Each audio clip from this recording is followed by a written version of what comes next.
So you want to pick up an Apple Watch, but the Series 4 or 5 is just a little bit too much.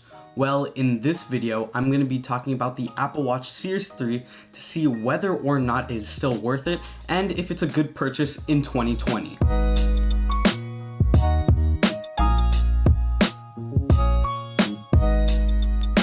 To figure this out, I'm going to be running through 5 different things that I believe make up whether something is worth buying or not, so skip to wherever you please. Alright, number 1 is going to be covered. Does the product that you're buying cover the basics? Now obviously the Apple Watch Series 3 could, be a watch on your wrist, but in terms of the additional features that you're getting, that's what you're going to be paying for, the things that actually make it a smartwatch. So first off, a smartwatch has to be built well, and that is definitely something that the Apple Watch Series 3 is. The Series 3 has a really well-built body that can withstand a lot of the bumps that it may go through throughout the day.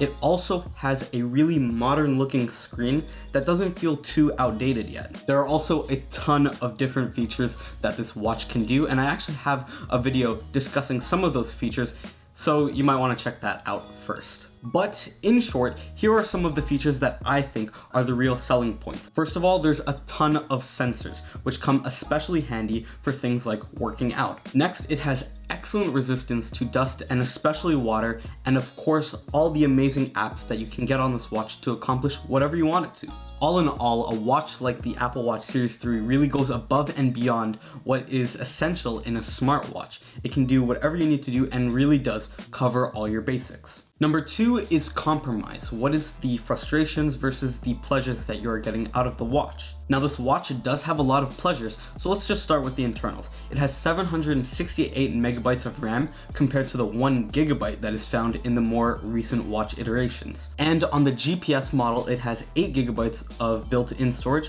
while on the LTE model, it has 16 gigabytes. And this storage can be used for anything that you want to store on the watch, like music, podcasts, and any other apps. What I'm trying to say with these internals is that it's not actually too far off the latest watch, and it's still extremely fast and responsive and makes the watch run extremely smooth. Now, in terms of the features that you would be compromising on, that's going to be things like the screen to body ratio, because the screen on the Series 5 is actually a little bit bigger while still maintaining that small form factor. Obviously, internal spec bumps that is found on the Series 5, and some minute features like an ECG. Basically, you aren't really losing out on anything if you buy a watch like this, and definitely those higher end Apple watches have more add-on luxuries rather than the necessities that something like the Series 3 has that really just get the job done. There's a lot more fluff with those ones, while these watches are just what you need. Number 3, cost. Is this budget friendly? And in short, yeah, it is. It's half the price of the Series 5, starting off at $199. And that's not even refurbished or reused, that you could definitely find on eBay, where there will be a lot of more discounts. Now, just because it is half the price of the Series 5, it is most definitely not half as good. If the Series 5 is 100%, the Apple Watch Series 3 is probably like a 90 to 95.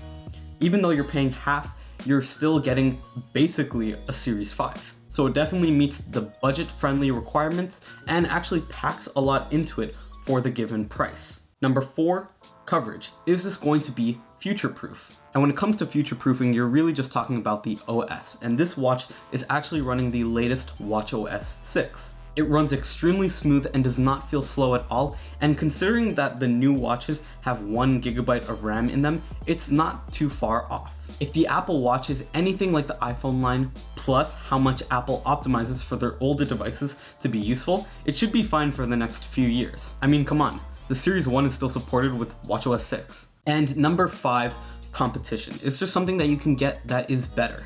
And really when it comes to competition, you're going to mainly be looking at the Series 2. But I would not go for the Series 2 because of future-proofing. And like I just mentioned, the Series 3 is not that far off the recent watches. Yet the Series 2 is that last watch with a majority of the RAM lost. As you can see here, the Series 2 RAM is significantly lower than the Series 3 RAM. After the Series 2, the Series 3 gets a boost in RAM, and the Series 5 gets a boost in RAM. So basically what I'm saying is that you're gonna get more years out of it, you'll be getting more software updates to come, and it'll be noticeably faster, which is always an added bonus. So all in all, this watch will cover all your basic smartwatch needs.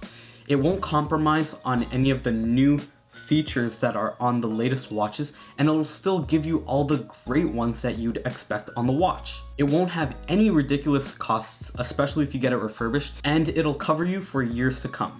Not only that, it is the best budget option out of all of its competition.